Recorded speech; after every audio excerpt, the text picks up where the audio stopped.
Laughter is the best medicine.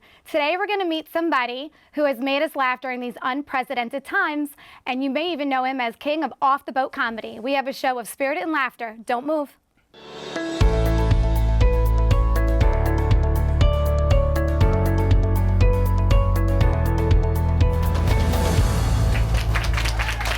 Welcome, please welcome comedian Anthony Rodia to the show. Hi.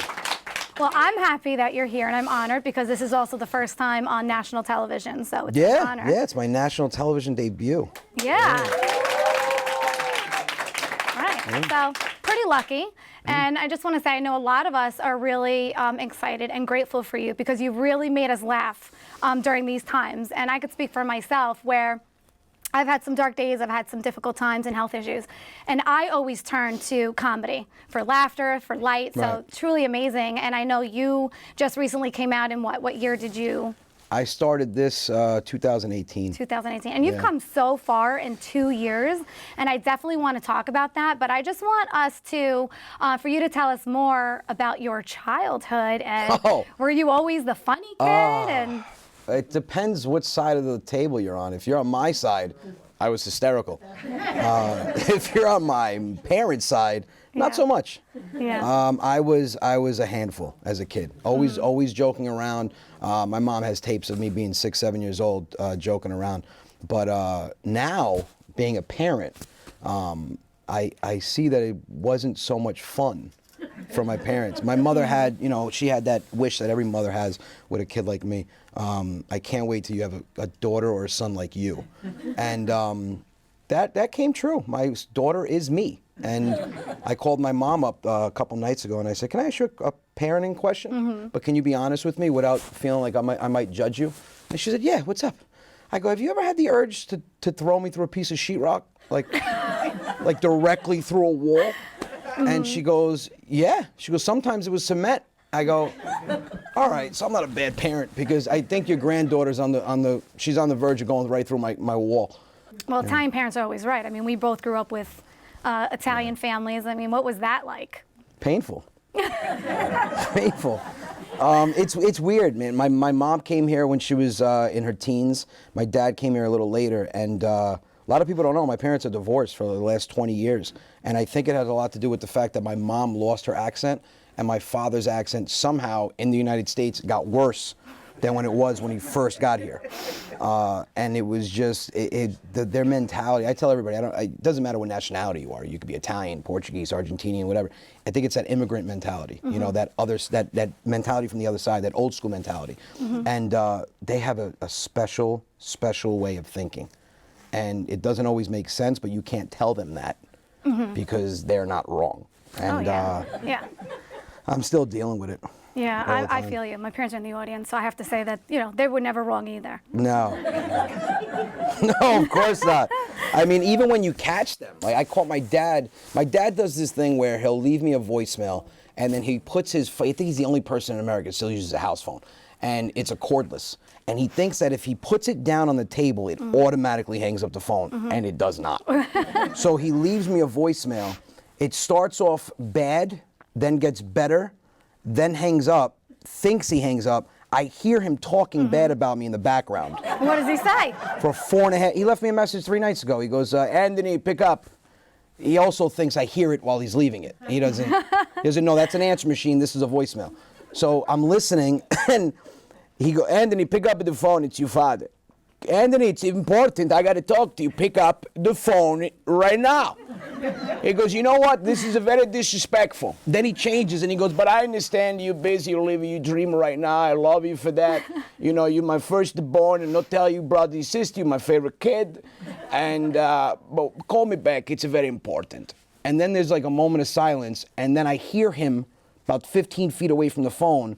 But you believe this? I changed his diaper. This kid is so busy, cannot pick up the phone for the father. This is not the kid I raised. I don't raise him like this. If he was in front of me right now, I'd beat the hell out of him right now.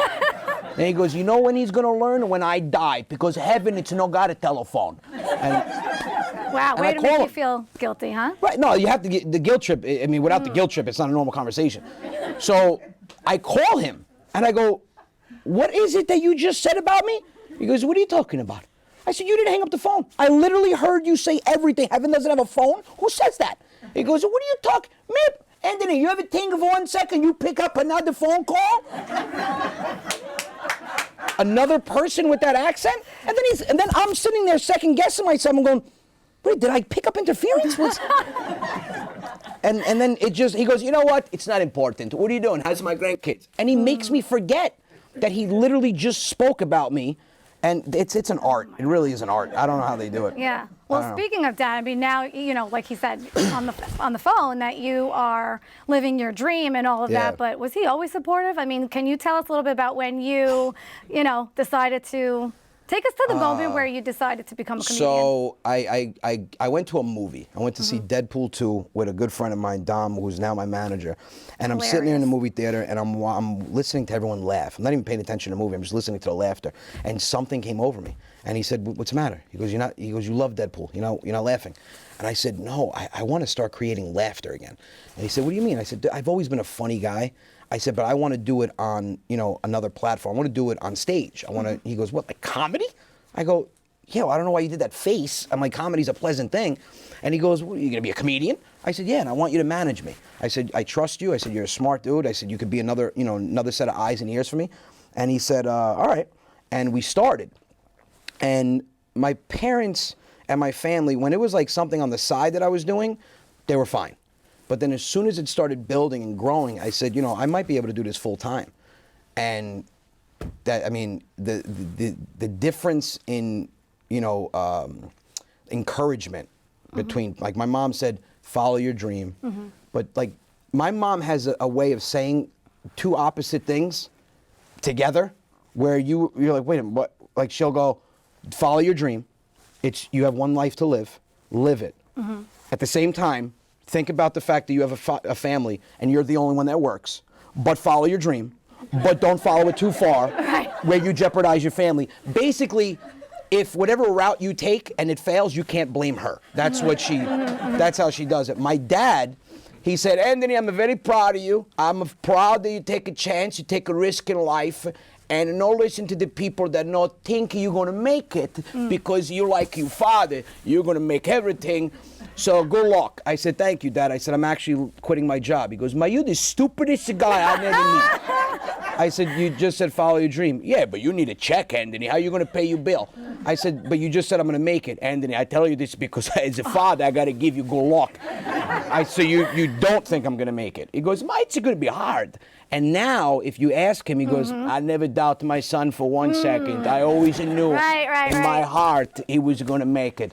But my whole family doubted me. I mean, listen, anybody in their right mind says, I'm going to quit my job where it's the only means of income, and I'm going to be a stand-up comic, and I'm going to do that to where I can support my family.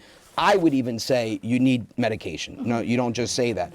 But it started growing, and I remember the day I quit my job, I came home at 1 o'clock in the afternoon. And another thing, when you're married, whatever the guy thinks is going to happen in his head, it doesn't happen that way. So I had this picture in my head. I said, I'm going to go home. I'm going to tell my wife, your husband just took, a risk. And it had a lot to do with my family. I was working 60, 70 hours a week. I was a finance manager for a car dealership. The money was great, but I never saw my family. I never had free time. I was doing videos until 4 o'clock in the morning and then going to work the next day at 9. Right. I was shot. And so I said, if I could make what I was making the first quarter doing stand-up, I'll do it full time, even if I made the same amount of money. Yep. Hold that thought. Yeah. We're going to take a short break, and when we get back, we're going to see, did Anthony make it as a comedian? Where is he today, and where is he going? Stay tuned. We'll be right back. Hey, it's me, LJ. I'm only 5 feet, but my journey is huge. Right after marrying my sweetheart, my world suddenly collapsed. I endured multiple back surgeries and rare health conditions, and I saved a life in the process by donating my kidney. I hit rock bottom pretty hard, but now I'm on top. Since then, I've become a minister, a coach, and a medium. And oh yeah, I also wrote a book. Now I'm fulfilling my lifelong dream and hosting my very own talk show, The LJ Show. Join me for stories of hope and inspiration. We're back for more laughs with comedian Anthony Rodia. So, Anthony, before the break, you were telling us about the day you decided to quit your job. So, Yeah. tell us a little bit more about that and how did that work out for you? I had a beautiful image in my head that my wife was going to welcome me with open arms, embrace the fact that I took a risk in life to benefit my family and give them a better life, and it couldn't have gone any more opposite. I come home at like 1 o'clock in the morning, and she's in the kitchen. She turns around. She goes, "What are you doing home?" I said, "I've got good news." She goes, "What?" I go, "I quit my job, and I'm going to go full force at this comedian thing." And she broke down in tears. And I said, "You weren't supposed to cry." And she goes, "I don't understand. What is wrong with you?" And I said, what do you, I'm going to be a comedian." She goes, "You're not even that funny." I go, "Wow." I said, "But I want to follow my dream." She goes, "You could have taken a nap." I said, "I think you're very confused as what I meant by I didn't say have a dream. I said I wanted to follow it." So she starts crying even more. And I go, "What is your problem?"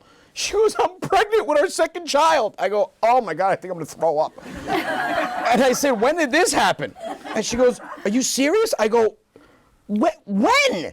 I go, "This was not planned." She goes, "No, I know." I go, "Well, talking about screwing up a happy announcement." And she goes, "I'm pregnant is a happy announcement." I go, "Not now, it's not." I go, "Now this is a lot of pressure. I'm sweating." She goes, "Just call them back and tell them you reconsidered, you spoke to your wife, and you don't want to leave your job yet." I go, "I can't." She goes, "Why?" I go, "Because I didn't really quit in the way you should quit a job." She goes, "What are you talking about?" I go, "Well, I got very excited, and I stood up during a finance meeting. I told everybody to go to hell, and I walked out." Oh, my God. And she goes, "Wow." I go, "Can you just give me until December? I promise you this will work." And she goes, "Aunt, you have until August." I go, "Can you at least make it past my birthday?" And she goes, "You have until August 20th. And then we spoke, and she goes, "Fine, you have until December." And every month, she goes, "You better book shows. You better book shows." And now, if you talk to her, according to her, she was my backbone through this whole thing. And I can't say anything. She God forbid. celebrates. She's right. Yeah, I'm probably gonna go through a week of hell just after she watches this. "You told them?" Now everyone thinks I'm evil. I'm like, well, they're my fans. They have to fully be on my side 100%. So what steps did you take to get to where you are? I'm a very obsessive person and competitive when it comes to me. I'm competitive myself. So I literally tracked Instagram accounts, Facebook accounts. I tracked their growth, what they did, and I started building a kind of a system, learning about social media, when to post a video, what times to post. And when I started getting back into comedy, I didn't want to just be a comedian. I wanted to be a comedian that many people out there weren't seeing when they watched comedy. And there was only a few guys that were doing it, but that old school, mentality, that old school humor. And then, you got guys like Sebastian Maniscalco, Italian comedian, raised the bar. What I do is different because it's from a first generation Italian American point of view. And, I started doing the videos to capture an audience. But then when you see me live, it's totally different. It's more relatable. Right. Those characters force me to have to be funny on stage, funnier on stage than I am at home.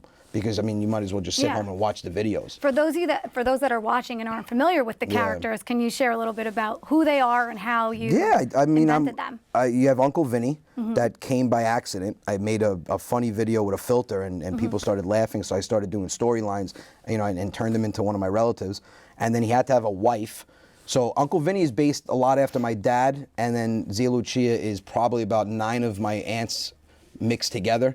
You've got the angry one, you've got the best cook, you've got the senile one that nobody wants to admit is senile. You've got all, they're like, it's meshed together. And I started going, crazy with the videos and writing material after material. Like I'm the type of person, I wake up at 2 o'clock in the morning with an idea, I have to write it down, and then I have to put it, to a video. So it was just, it's a lot of hard work, but it's when you love what you're doing, I'm making a living making people laugh. It's crazy. And then when the pandemic hit, we had a ton of shows booked, 140 something shows. And I said to myself, I could either sit and wait, or I can, make people laugh when they need it the most. Right. And I think at one point I did 3 months of videos, 1 video a night for 3 months until my head exploded. Yeah, speaking of videos, I was calling my mom the other day to to talk to her, and she couldn't talk to me because she was watching your video. So, you know, my mom likes you better than me, so that's cool. I can't be blamed for that. I can't be blamed for that. She was watching my live feed, and it was a pretty good live, so I can't blame her for that. Yeah, absolutely. How does it make you feel that you are making, I mean, thousands and thousands of people laugh every day? It's Did weird. you ever think you'd be I here right now? didn't think it was going to get to this stage. It's weird. I mean, before the pandemic, I think between all my social media platforms, I had 180,000 followers. I think I just hit like 840,000 since March. Amazing. It's insane. Thank you. That's amazing. But I never thought, you never think. I mean, you know, you have a dream, you never think it's going to actually happen. Right. So now, you know, when I go to these different states and different places, and people recognize me out, or if I go out to eat in Long Island and someone recognizes my daughter and I'm like, what is going on? It takes a lot to, you know, it takes a while for it to sink in. What was your like aha moment like? Were you on stage? Where were you when you were like, I did it? That has to be my Chicago show. So when I performed in Chicago at a big theater, and the people that booked me, my agent got the booking, but they never heard of me. So they're not going to give me a prime time slot like 8 o'clock on a Saturday night. So they gave me Sunday at 5. And I said to the owner of the theater, I said, "Are you Italian?" And he said, "No." I said, "Do you know what Italians are doing Sunday at 5? They're digesting. Right. They eat at 2, they're digesting at 5, and some of them are napping. And then getting ready to eat again at 7. Correct. I said, not that my whole audience is Italian, but a large majority. I said, so you're putting me up against a wall. And the theater held like, I think 900 people. And I'm tracking ticket sales. I'm looking at all the Sunday shows that they have. And they had some pretty big names, 200 people, 300 people. And I said, 200-300 people is nice, but when you're in a theater of 800, that's empty. So I just said, you know what? I said, let's just do the show. And I get to the theater, and I always track my ticket sales. This particular show, I didn't pay attention. And I get there, and the owner comes out, and he's, "Hey, how you doing? How's everything?" He goes, "You want something to eat?" I said, "No, I'm good." He goes, "Water? Anything?" I said, "No, I'm good." He goes, "Whatever you want. Steak? I'll get it for you." I said, "How many tickets do we sell?" And he goes, "Why do you ask?" I go, "Because you're really nice right now." He said, "You're 20 tickets away from selling out." Wow. We brought, I think, 790 people on a Sunday. Thank you.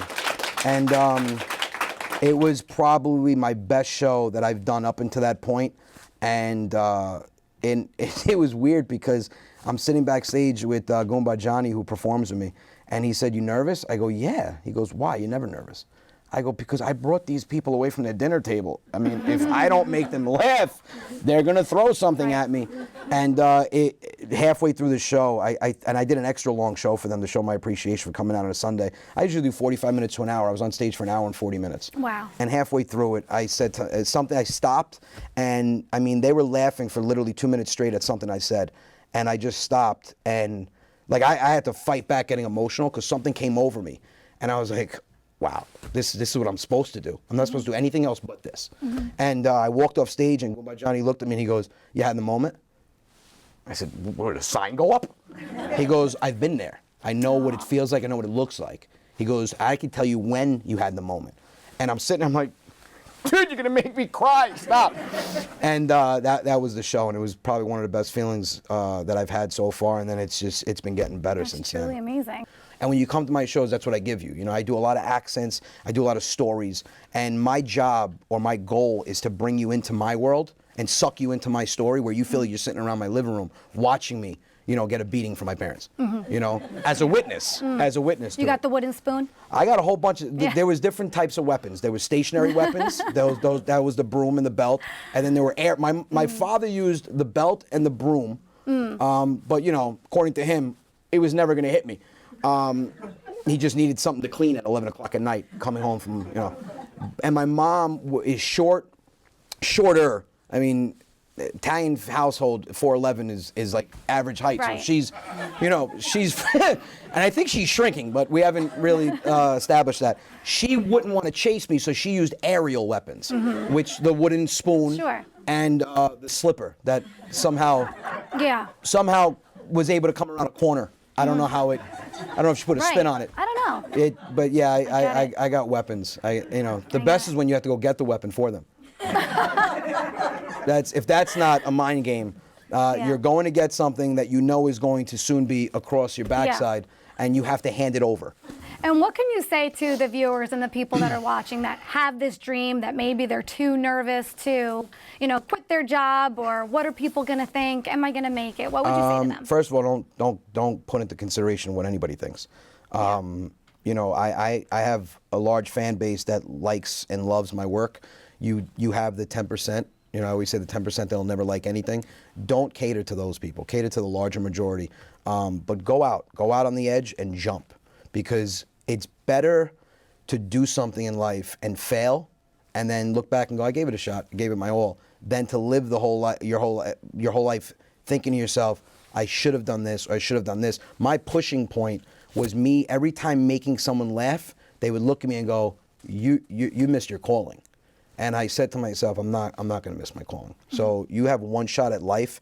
Do what makes you happy, because nobody knows what's going to happen tomorrow, and you don't want to live your life with regret that you feel like you had this talent or this passion and you didn't do it. Yeah. Don't listen to anybody. Listen to yourself, and trust me, if you make it, those same people that doubted you will call you and ask you for tickets to your shows, especially your relatives. So. Absolutely. Well, Anthony, thank you so much. Appreciate it. Please continue to make us laugh. Yeah, And definitely. I'm so excited to see what's next for you. What is coming up for you? Upcoming shows, I'll be in Jersey, Boston, Cleveland, Florida, and then January 23rd, I'll have 2 more virtual shows that you can watch from anywhere in the world. You go to rodiacomedy.com, and you just purchase a virtual ticket, and you can watch it in your home with your family. You don't even have to go anywhere. You don't even have to, you can have your pajamas on. So that's a plus. Awesome. Well, I'll definitely be there. So thank you Awesome. again. Thank you. Before we end our segment, I just wanted to present you with a little something. I get gifts. So yeah, gifts. Oh. So I saw this first of all, and I thought this had your name written all over it. So if you want to just go ahead and I can open it now? Yeah, go ahead, open it. Take it out. So what's this? I'm definitely a wooden spoon survivor. That's for sure. And I'm not yelling. I'm Italian. Yeah. Thank you again, Anthony, for being here and making us laugh. I swear, we probably could have like a 3-hour show just with you cracking us up. So Thank you. Please continue to keep us laughing, and I can't wait to see what's next for you. We're going to take a short break, and when we get back, it's time for Ask LJ. Stay tuned. Hey, it's me, LJ. I'm only 5 feet, but my journey is huge. Right after marrying my sweetheart, my world suddenly collapsed. I endured multiple back surgeries and rare health conditions, and I saved a life in the process by donating my kidney. I hit rock bottom pretty hard, but now I'm on top. Since then, I've become a minister, a coach, and a medium. And oh yeah, I also wrote a book. Now I'm fulfilling my lifelong dream and hosting my very own talk show, The LJ Show. Join me for stories of hope and inspiration. It's time for Ask LJ. That's right. It's time for Ask LJ. So our viewers write into the show and have some questions for me. So let's see what they want to know today. What's your advice to somebody that feels a lot of negativity around them? So my first piece of advice, just going based on today's show, is allowing yourself to be around positivity and surrounding yourself with comedy or something funny, something that raises your vibration. So if you're in a low point or you're just going through something, it's really important to pick yourself up. So maybe that is watching a comedian, it is playing your favorite song or reading a book, something that kind of takes your mind off of what is bothering you or making you feel a little bit down. So really just what makes you happy, what makes you laugh, what makes you feel lighter, and taking some time to do that. And I always go back to also self-care, taking time for yourself, addressing how you're feeling. So if you're aware of feeling negative or just low, you're aware of that and know that you can change that. But really it's important to focus and surround yourself with positivity, love, and light. And now it's time for the mediumship part of the show. And I want to begin by bringing through a gentleman that's stepping forward. And I'm seeing him to be a very snazzy, sharp dresser. I see him with a top hat, and I also see a cane that he would have come along with. And I'm also feeling that he was someone who would have loved barbecue food, loved barbecue, loved being around his families. I do know that he would have had some health issues, not necessarily shared the health issues with his family. I do feel there would have been surgery connected to him. I do feel there would have been some complications from surgery. If you can understand this, raise your hand. Okay. So I have one person raising their hand.